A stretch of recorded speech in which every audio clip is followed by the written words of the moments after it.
Thank you very much. We have some executive orders that we're going to be signing right now that are very important. They're really redos from some horrible mistakes made by Biden and his group, and we're changing them back so that we can lead a normal life, a good life, and they're actually very important. And from the standpoint of lifestyle, they're very important. So I'd ask Will to maybe explain them, and we'll ask some of our congressmen and senators to say a few words, please. Yes, Mr. President. As you said, we have 4 bills for your attention today. These are bills that have been passed by Congress. In the closing days of the Biden administration, they pushed through a large number of rules and regulations that really hurt ordinary Americans, including in their own homes. So the first of these is HJR 20. This is a bill that repeals Biden-era regulations relating to consumer water heaters, consumer gas-fired water heaters. Patriots, today is a day of restoration, a day of redemption, and a day where common sense finally returned to the White House.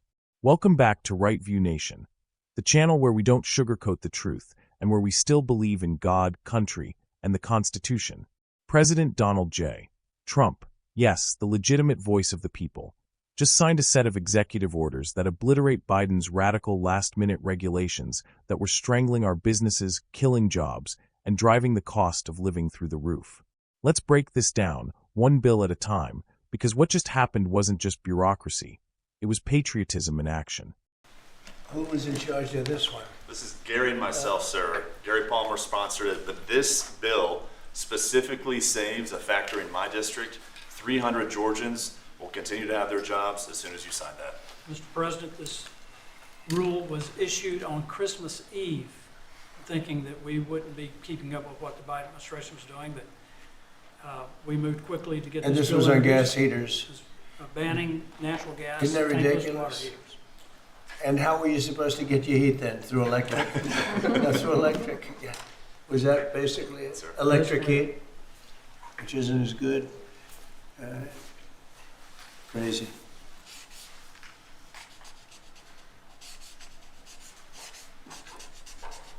You, Gary, hold that up. Brian, hold that up. You guys were great. Thank you, Mr. President. No sense, just no sense. But in addition to that, you have a lot of workers that lose their job, right? Yes, sir. Right. 300 workers Crazy. saved because of you. Good, thank you. Thank It's you. an honor. There's the Golden Dome, by the way, if you're interested. There's the Golden Dome. It'll save all your lives someday, maybe. Okay, good. Thanks, Brian. You hold it up. Yes, sir. Next, Mr. President, we have House Joint Resolution 24. This is the same basic idea, but this relates to walk-in coolers and freezers and other refrigeration devices. Again, last-minute Biden-era regulation that hits ordinary Americans hard. And what did they do?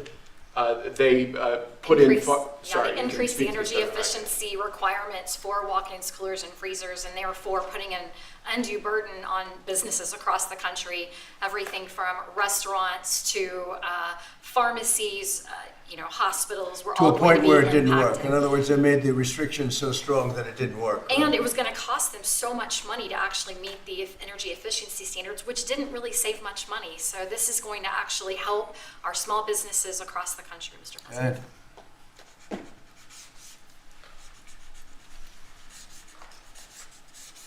Many manufacturers would have had to stop lines, shut down entire lines of businesses. And I just want to say, rescinding these, this was done days before you took office. They pushed through these regulations. They didn't think about the cost to businesses. They didn't put American interests first. They didn't put American businesses first. I am so grateful we finally have a president who's not only walking back these insane, burdensome regulations that are ultimately going to cost us Americans and American businesses, but that you are thinking about the next generation. And as we're leading into Mother's Day, some of us are trying to parent and serve this country at the same time. Thank you for welcoming my son, who is 15, with his mother serving, watching what we're doing for him and generations to come. You are making this country stronger for them. Thank you. Thank you very much. Good luck, right? Take care of your mom. You want to hold that up too? So you Thank can- you. That's a big one, isn't it, huh? Common sense. It's all about common sense, right? Okay, Will, go ahead. Next, sir, this is House Joint Resolution 42. Again, this is a rescission of a Biden-era regulation, in this case relating to energy conservation standards for household appliances and certain consumer products.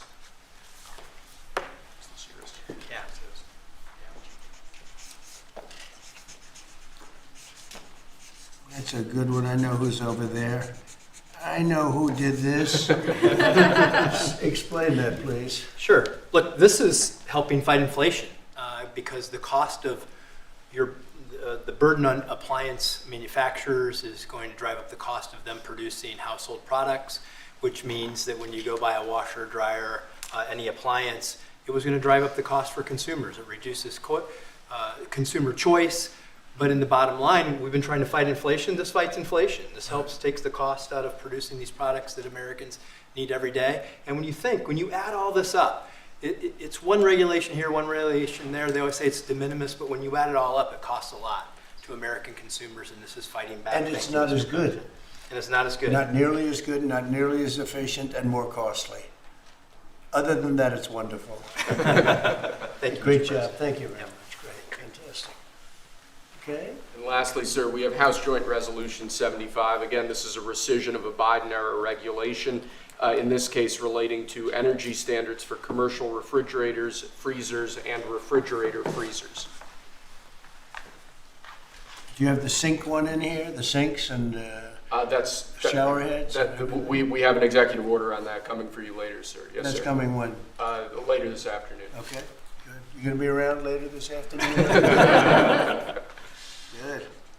Sinks and shower heads, where you buy a home and you have a new shower head and you don't get any water, the water doesn't come out of the sink, the water comes out of nowhere. What a shame, what a ridiculous waste. Okay, let me do this. Come here, who's responsible for this, Will? This is mine, Mr. President. Oh, good man here. Yes, sir. Okay, Thank you you. want to discuss that? Yes, sir. This was a government regulation that we have now repealed, thank you very much, Mr. President, that now saves the American taxpayer. I was getting ready to say the Texas taxpayer, them too, but the American taxpayer, because who would have ultimately paid the price on a government mandate and a government regulation? The people of America. So you just say the American taxpayer money, so thank you very much. That's fantastic. Thank you, it's a great job. Okay, any questions? Mr. President, President, airline said today that a 10% baseline tariff on all countries is here to stay, Yeah. even after the deals are done. Does that mean that countries offering zero tariffs won't get reciprocity? You are going to always have a baseline. I mean, there could be an exception at some point. We'll see. You know, somebody does something exceptional for us. That's always possible. But basically, you have a baseline of a minimum of 10%. And some of them will be much higher, 40%, 50%, 60%, as they've been doing to us over the years. We had a wonderful deal yesterday. We have 4 or 5 other deals coming immediately. We have many deals coming down the line, and ultimately we're just signing the rest of them in. But we always have a baseline of 10%. And then specifically on the possibility of an increase in taxes on wealthier Americans, what do you say to conservative Republicans who argue that this is an increase on small business owners? Well, what we're doing is we're actually, if we ever did that, it would only be, and from what I hear, people would love to do it, rich people. I would love to do it, frankly, but what we'll do is that, they'll go around saying, oh, this is so terrible. What you do it is you're giving up something up top in order to make people in the middle income and the lower income brackets save more. So it's really a redistribution.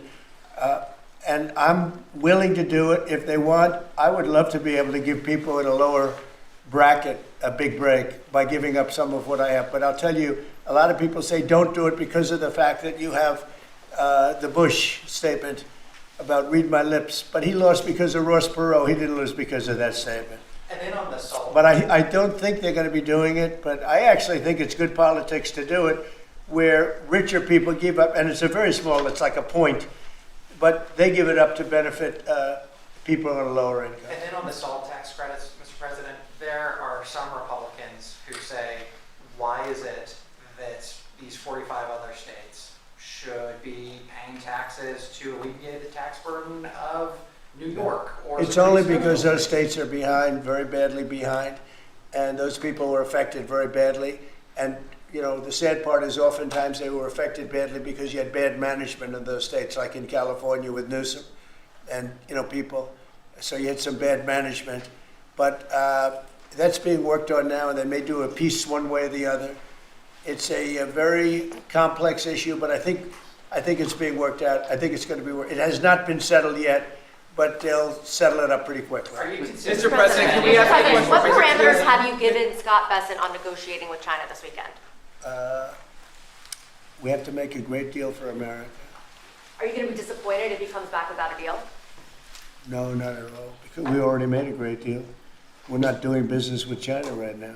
Given your relationship You with know, Prime Minister... we lost $1 trillion last year with China, $1 trillion. So if you're not going to do business with them, you're not going to lose $1 trillion. But we lost. I want China to do great. You know, I'm very friendly with President Xi. I have great respect for him and for China, but we can't continue to allow them to do what they did. When I was president, they paid hundreds of billions of dollars in tariffs and taxes. And then Biden screwed it all up. What he did to this country between the border and between all of the other problems, the wars, everything, what he did to this country should never be forgotten. But one of the things he did is the trade was so bad and so imbalanced. So I think we're going to come back with a fair deal for both China and us. Have you given Bessent a number of how low you're willing to go? Yeah, I am. Are you What's willing the to share number? that number? No. 80%? But I put out a number today, 80%, so we'll see how that all works out. Mr. Given your President, relationship the with- U.S. Embassy in Kyiv is warning right now about possible Russian significant attack on Kyiv. What's your message for Putin? I have a message for both parties. Get this war ended. We're losing 5,000 soldiers a week, Russian and Ukrainian soldiers, and other people also, by the way. And I say, get this stupid war finished. That's my message for both of them. Thank you very much. We'll see you later. Thank you, Press. Let's go. We're heading out. Thanks, guys. Thank you. Right out through there. Thank He you. just came in to say hello. guys, what did you discuss? Almost nothing. He came in to say hello. It was very nice, and I think he came in to thank me, frankly. I mean, I would say the primary reason, but he was very nice. He's a nice man, but I think he actually came in to thank me. Is he complying with ICE like you'd like to see? You'd have to ask Tom Holman. Mr. President, Mr. President, do you have a reaction to Bill Gates' comments yesterday that the cuts of USAID will lead to millions of deaths of children around the world? I don't know anything about his comments. Mr. President, thank you. Thank you. First up, HJR 20, which targeted Biden's insane attempt to ban natural gas water heaters. That's right, your hot showers, your heat in the winter, all were being shoved onto the unreliable electric grid. Who does that hurt? Middle-class Americans, factory workers, families trying to make ends meet. But Trump, President Trump, stepped up and said, "Not on my watch." With the stroke of a pen, he didn't just repeal regulation. He saved 300 American jobs in Georgia. You hear that, Biden? Actual people. Real lives. Real paychecks. Then came HJR 24, Biden's war on refrigeration. And no, I'm not joking. Walk-in freezers, coolers, whether you're a small diner owner, a grocery store, or a hospital trying to preserve medicine, Biden wanted to bury you in costs. How? By jacking up the energy efficiency standards so high, entire production lines were on the chopping block. But Trump knew better. He saw the hidden cost of these eco-regulations that don't actually help the environment, they just cripple American businesses. And he said enough. Folks, this isn't just about appliances, it's about freedom.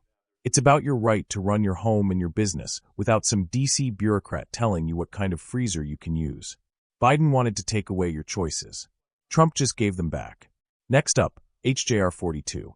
Biden's disastrous regulations on everyday household appliances like washers, dryers, and dishwashers. These rules, they were inflation accelerators. That's right, they would have raised the cost of basic home goods, all under the guise of green energy. You wouldn't even have known what hit you until your new washing machine costs $1,000 more and works half as well. But once again, Trump crushed it. He said no to burdening families and manufacturers with useless regulation and yes to fighting inflation by cutting red tape. Ladies and gentlemen, this is what leadership looks like. While Joe Biden was selling out our economy for globalist climate points, President Trump is fighting for the forgotten men and women of America. That means you. And it doesn't stop there. HJR 75, another dagger into the heart of Biden's radical agenda. This one rolled back insane standards for commercial refrigerators. You know, the ones used in grocery stores, restaurants, and food suppliers. These rules were going to crush small business under the weight of climate compliance. But Trump stepped in and said, "This is America. We're not going to regulate ourselves into bankruptcy." And just when you thought it couldn't get more absurd, guess what else is coming next? Biden even tried to restrict the water pressure in your sinks and showers. Yes, you heard that right. The same guy who can't finish a sentence tried to decide how much water you get in your own shower. President Trump called it out and promised to repeal that nonsense too. You know what that is? Common, freaking sense. Now, of course, the liberal media won't cover any of this. They're too busy clutching their pearls and crying about climate catastrophe. But we all know what this really is. It's about control. Control over how you live, how much you spend, what appliances you can buy, and even how hot your shower can get. But not anymore. Because Trump is back, and he's dismantling the Biden regime's garbage one signature at a time. And while he was signing these orders, what else did President Trump do? He laid down the law on tariffs, a 10% baseline on all imports, with room to go higher. You mess with America. You pay the price. That's fair trade, not free trade. And it's long overdue. Then came a powerful message on Ukraine and Russia. Trump said what the cowardly globalists won't. Get this stupid war finished. 5,000 soldiers a week are dying. But Biden? Silent. The media? Distracted. Only Trump has the guts to tell the truth. Patriots, this is what happens when America First is back in the driver's seat.